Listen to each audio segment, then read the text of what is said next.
Final Fantasy XIV just announced its next expansion, Evercold, and it not only addresses almost every bit of community feedback the game has had for years, it delivered an awesome trailer, complete job reworks, revamps Endgame, way more customization, and whole new toggleable animations for jobs. Oh, and by the way, Evangelion Alliance Raid. We are witnessing one of the biggest and quickest turnarounds I've ever seen from an MMO. Hello, hello, hello, everybody. It's your boy Jmulls, and this is... No, it's nature's proclamation. Evercold is bold in nearly every design direction. Setting-wise, we are going to another shard, the fourth, a world on the brink of collapse. An icy calamity threatens to encompass the entire world, so its people hatch a plan, a desperate one, to take this civilization skyward and leave the icy hell below, to the frost and giant titans that now roam its cold abyss. What an awesome setting! This properly thrusts us into the Godless Realm saga, following the Heidelin Zodiac arc, culminating with Endwalker. This works on so many levels. Not only does it give us the big reset we kind of needed after the tumultuous reception of Dawntrail, it takes Final Fantasy back to its fantastical mechanical aesthetic roots with a world deep in just really cool Norse architecture and larger-than-life set pieces. With a trailer that this Twitter post accurately points out harkens back to the A Realm Reborn trailer with Vishtola and Louis Soir. It feels so empty because it's so similar to the old one. In a world without God, who the hell are you even praying to for salvation? And like, even with these screen grabs, you can just see how full of life and color the A Realm Reborn ones are compared to how almost desolate and hopeless the Evercold one is. I love little details like this. And also there's a clear parallel to Final Fantasy VII with like Aerith here, you know, with the girl at the top here, and then this guy being the Sephiroth insert. The writing, even from this short teaser trailer that, mind you, isn't the full cinematic, feels far more mature, focused, and simply engaging and interesting, especially when compared to Dawntrail cinematic. And this continues the trend that started in the Dawntrail patches. This is the kind of narrative rebound I pray for when it comes to stories that underdeliver in a massive way, but Square Enix didn't stop there. While they got way too wordy in places, the rest of not only the keynote, but also the development panel was a systematic address of almost every piece of feedback I've leveled at the game, and not just acknowledging issues existing, but offering bold, radical shifts in game design to address them to the scale I've not seen from Final Fantasy XIV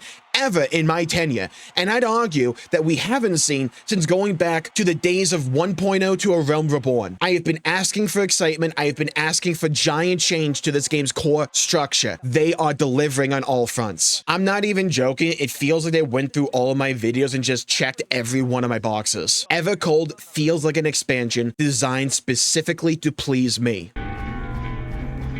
Where do we even begin? Let's start with the Tombstone grind and roulette treadmill of Endgame. Throw it out the window. Now what you're going to do is look over to World of Warcraft for the Endeavor system and also the monthly progress bar filled for the trading post. You're going to lift that system and just put it into Final Fantasy XIV to replace Tombstones and the roulette farm. We're also moving from daily roulettes to filling this progress bar weekly, and we fill it by completing various in-game activities such as MSQ, side quests, dungeons, crafting, gathering, frontlines, heck, even ocean fishing if you want. And while stuff like MSQ isn't repeatable for this, a lot of these are. So if you want to do a bunch of different things for the week and have some variety, you can do that. You will still fill your bar. If you want to just grind out some dungeons, the world's your oyster. Play the game the way you want. I love this system in World of Warcraft. They're just taking the bits I love from that game and making them even better here. The goal of the system is to give you more choice in how you progress and allow you to piece it out according to what is best for you. You want to skip a week because you have some commitments IRL, maybe you just want to put some real gamer hours into like Pragmata. No worries. Next week, fill the bar for that week, and when you're done, you can simply fill the bar that you missed from the last week. Now, they did say this isn't definitive and that they're only considering this, but it's such a layup, I'd be shocked if they walked this back, especially after talking about it at FanFest. And next up, you know how item level progression is already broken up into raid tiers? We get a raid tier in 0.0, 0.2, and 0.4 with item level bumps along the way to coincide with each each new raid tier. You know that system? Okay, keep that. Instead of calling it a raid tier, we're just calling it a season. They wildly overcomplicated this during the presentation, and there may be more to be revealed at the Europe and Japan Fan Fest to come, but as of right now, that's basically just what they're doing. They're calling a raid tier a season. Probably so it sounds good to shareholders or to a casual audience, but what this isn't is the fortnightification of Final Fantasy. All of this is basically just renaming things or giving you more options to pace how you play the game. Now, they also talked about a lot more, but didn't go into too much detail because Lamau, wait for that couple of fan fests. They want to reinvigorate the open world and the outdoor world overall, and want there to be better and more involved fates, and also just other activities in the zones that you can actually partake in and do something that requires more than possibly one brain cell. It's an actual reason to want to be out in the open world in an MMO, and not just out of a sense of obligation, but because there's actually cool things to do out there. Again, they haven't gone into detail. Beauty will lie in the execution here, but I have been harping on this issue for so long when it comes to this game, and to see them actually address it, great stuff. I've been wanting this for so long.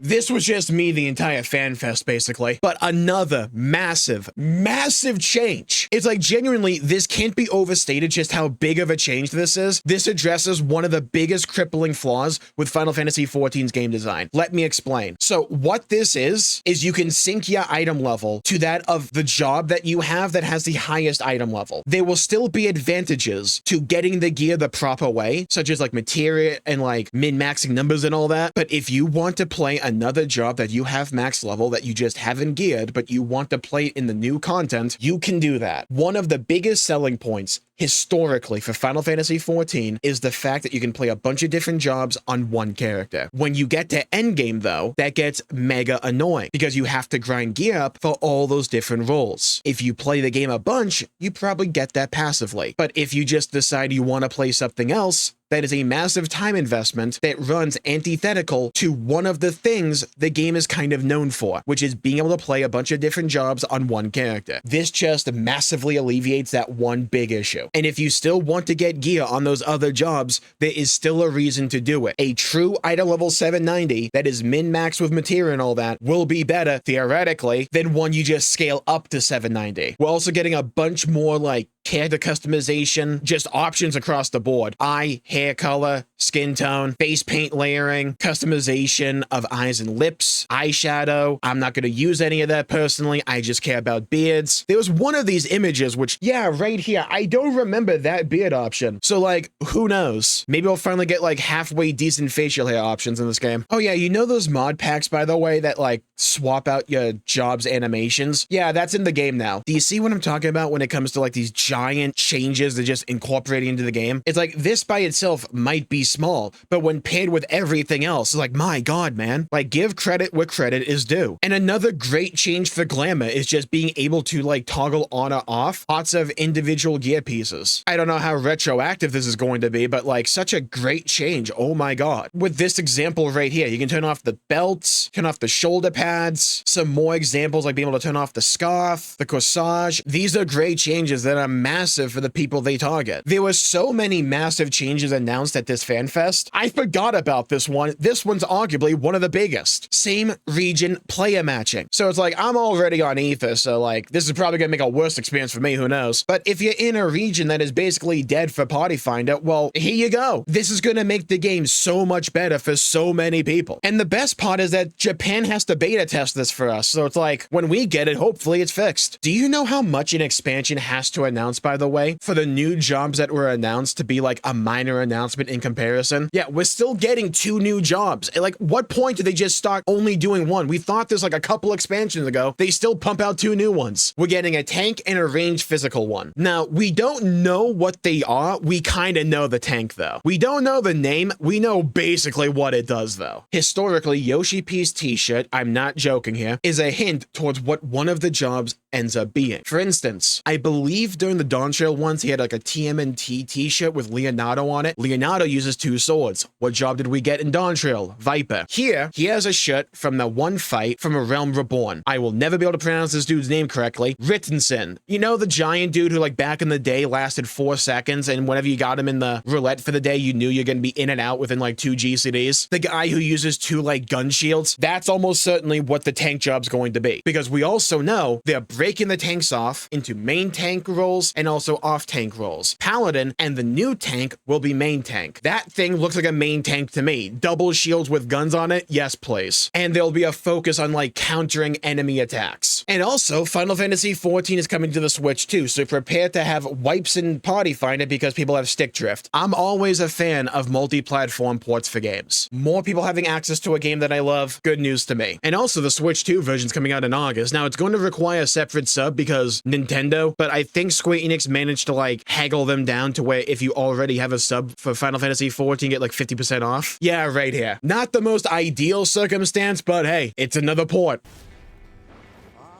And then later in the day, they had a development panel where they went into more detail about giant job reworks and remakes that are coming with Evercold. Now, there was like a 30-minute delay because of Windows 11 updates. No, I'm not joking. Also, I think someone like kicked a cable, but essentially what we're getting in Evercold, every job has 2 modes. Reborn mode, basically how it plays right now. If you like the current game state and you don't want change, this is for you. If you are someone like me that has been asking for larger changes to bring back individuality into the jobs, Evolved mode's going to be for you. This is also going to be basically the main mode going forward. New jobs, including those that are introduced with Evercold, will only have an Evolved mode. Reborn mode, how it plays right now, will only exist for the jobs that exist right now, not including limited jobs because no one cares about them. Now, again, like a lot of this like entire fanfest, they explain this initially terribly. When you read this, you hear fewer inputs and you see that image in the bottom left corner, you think, oh, they're making every job brain dead easy. Granted, Summoner already exists, but still, that's like the initial like knee-jerk reaction because that is what they show in the bottom left corner. That is not the case. You know PvP combos? That's basically what a lot of this is. So a lot of those abilities in the bottom left corner, like right here, a lot of these are still here in these abilities. They're just circumstantial. For instance, you may see that True North is not here. For Dragoon, that's a bit of an issue because especially going into Evercold, positionals for Dragoon are even more important. So what happened to True North? They baked it into high jump and they called it like some other kind of jump. We've also added a new jump, which is called Vengeful Jump, which ignores the directional requirements of the next weapon skill used. So executing the Sinister Drive from the enemy's left will increase potency. And then executing Dexter Drive from the right will also increase potency. And then, after using both Sinister and Dexter drives, this will ready what is known as Winged Chaos, which, if executed from behind, will earn you a significant damage bonus. That is only one example of a lot of what they're doing here. Now, when it comes to Reborn and Evolved, you can just swap between them outside of combat whenever you want. You don't have to evolve them like separately, like level them up or anything like that. It's just a toggle. You can clear all content with both modes. They want Evolved to be just a little bit more powerful. If you're asking why are they keeping the Reborn, the current style of job design, I think it's because this is one of the most like dangerous things you can do as a developer for an MMORPG, and that is change how people play the game. We're online a lot. A lot of us have been asking for a lot of job changes for Final Fantasy XIV. There's a lot of people that just like what they have, don't want anything to be touched, they don't want anything to be changed. They don't like change. And if you mess with what they like too much, they might just drop out and leave the game. This basically exists to satiate that audience. I don't know how long they'll be able to like keep this up. That'll be a discussion for like later down the line. But like that's probably why they're keeping the old style around for right now. So they don't have to have this conversation about, oh, Evolved actually sucks. I don't enjoy Evolved. This ruins my enjoyment with the game. I no longer want to play the game. Just play Reborn. That's why it's around. Now, for how Evolved actually works, they went through quite a few different jobs. One of the main ones they showed off was Paladin. They showed off Paladin, Dragoon, Bard, and White Mage. I like the looks of all call for. So you can see for evolved mode, instead of 1, 2, 3, it's 1, 1, 1. There is some debate to be had whether or not 1, 2, 3 is more interesting than 1, 1, 1. I think if we're at the point where that's a make it or break it deal with job design, we're already too far gone and we need large systemic changes to job design overall. Evolved mode is giving me those changes. Some things do end up getting removed. You can see Bulwark is no longer here in evolved mode. If you play with Reborn, you will keep Bulwark. If you play with Evolved, you lose Bulwark, but that mitigation is basically split alongside your other mitigation. So these are now more powerful to compensate for the fact you no longer have Bulwark. And you can see when it comes to like Reborn versus Evolved, there's a lot less buttons in Evolved. That doesn't mean you lose the functionality of a lot of those other buttons. They just bake it into a single button now. For instance, instead of having Holy Spirit and Clemency as two different buttons, in Evolved mode, you get one button called Divine Action. If you cast it on an enemy, it's Holy Spirit. Cast it on an ally, it's Clemency. You combine the effects of both buttons into one. This will be a very common thing when it comes to Evolved. So you're not losing the ability to heal yourself or allies or deal damage with magic. It just depends on who you target. Very smart change in my opinion. Think of it like a glorified macro, but it's just how the button works. Another example, for tanks, you have Provoke and you have Shook. In Evolved mode, we're combining the button, giving you two charges. Cast it on an enemy, it's Provoke. Cast it on an ally, it's Shook. We'll have to see how that like charge system works. I could see this leading to like some rather interesting, do I use this here or do I use this here? Depends on the fight design, right? Same thing with like Interject. Instead of as a tank having Interject and Low Blow, now Interject just has both mechanics. Again, just finding a way to consolidate a bunch of button blow way down while also still retaining that functionality, if not like spinning it a little bit. Now, tanks are broken up into two different types going forward. For evolved mode only, you have main tank and you have off tank. So main tanks, your paladin and the new tank, they take direct damage, probably mitigate it, and also counter enemy attacks. I'm a big fan of that because that feels very much in line with one of my favorite tanks from World of Warcraft, which is Prot Warrior. I'm a big fan of that. For off tanks, again, Warrior, Dark Knight, Gunbreaker, lower damage taken by allies, and you also lower enemy damage. So debuffing. We don't know how any of these played because they didn't show them here, so we'll need to wait for the European Fan Fest or the Japanese Fan Fest. Overall, I am a massive fan of basically all the changes they talked about and showed at Fan Fest when it comes to job design. I love the focus on individuality for job design. I'm glad we're trying to make Paladin feel and play differently to everything else. We'll need to see how similar it is to the new job though, but I love the idea of Paladin being able to counterattack. And Dragoon, man, like my God, my biggest issue with Dragoon historically was that Blood of the Dragon was boring as sin, but like, my God, they introduced a great way to instill individuality into Dragoon by making it feel like an old school Dragoon of Final Fantasy. It's like, first of all, Dragoon animations have always looked good, but like, look at this, what he's about to do here. With Sky High, you actually get a jump that is a traditional jump for Dragoon. You're up in the air, you can move around. They want this to also have mitigation, by the way. Like, what a nice little piece of kit that makes Dragoon feel special and different to everything else. And also this standout one, look at Bod. This is Final Fantasy XIV, by the way. What is Bod even doing here? Like, who gave them the right to make Bod look absolutely insane? It's actual cinema. Look at this thing. It looks so dang cool. I want to play Bod right now.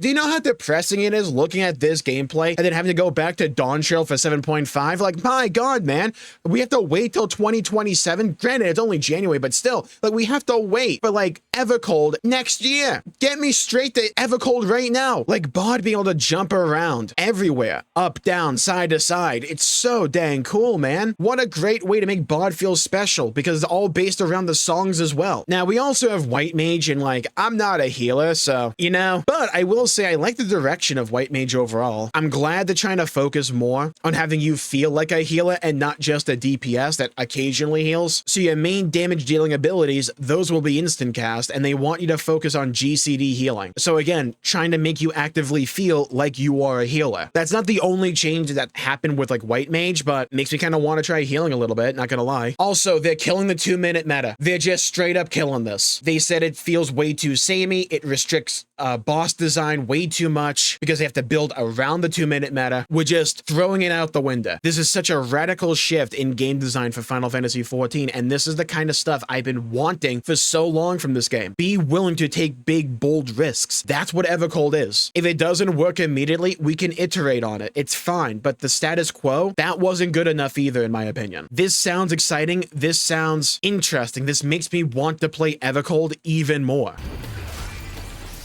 Brother, I forgot they also mentioned they want to address the gameplay of MSQ quests. I know this isn't the case, but it genuinely feels like they went through my backlog of all my Final Fantasy XIV critiques and just addressed all of it. We haven't seen how it will all turn out, and again, this is one of the biggest crippling flaws, in my opinion, of the way they do FanFest by splitting it up into 3 different ones. When you have an expansion that changes basically every core component of Final Fantasy XIV in some way, we don't have the full picture right now. We don't know how all of Endgame is going to look and function. We are operating with an incomplete deck. We have to see the other FanFest to get like a full landscape of how the game's going to operate in Evercold. What they talked about right here in this FanFest, what they showed here, I am massively positive on. I'm a big fan of every direction shift this game is going in. Evercold unironically looks like it could be one of my favorite, if not my favorite expansions, if they nail these things. Like I said before, and I was not exaggerating, Evercold feels like an expansion deliberately designed to please me specifically, and it's working. Like, even when it comes down to just this bit in the trailer with totally not Aerith here and totally not Sephiroth, just this moment of him without emotion looking on as she disappears into like snowflakes or whatever. It's so dang good, man. That's the kind of stuff, that's the melancholy, that's the dark, the macabre that I love out of Final Fantasy XIV, and they're just nailing it with this expansion. I've been wanting cold zones for so long, and I'm getting that right here. It's absolutely beautiful. And again, they haven't announced all the zones. They haven't even told us any of the names of the zones yet. And what they generally do is they reveal more and more information and more of the actual cinematic as the FanFest roll on. So when we get to Berlin, we'll get even more to this trailer. When we get to Japan, we'll get the full thing. And the vocals won't be like distorted, so it's hard to like make them out. By the way, the song, oh my god, it's so good! And also, the Warrior of Light is following in the footsteps of my boy, my goat, my guiding moonlight, Xenos Yay Galvis. Reaper is the poster job for the expansion. Narratively, we'll get into this in future videos. It works in so many levels, man. Like, look at Xenos here. Look at Xenos. Look at the pose. Look at the pose. Look at the pose. Now, look at us. Look at the pose. Brother, we're twinning.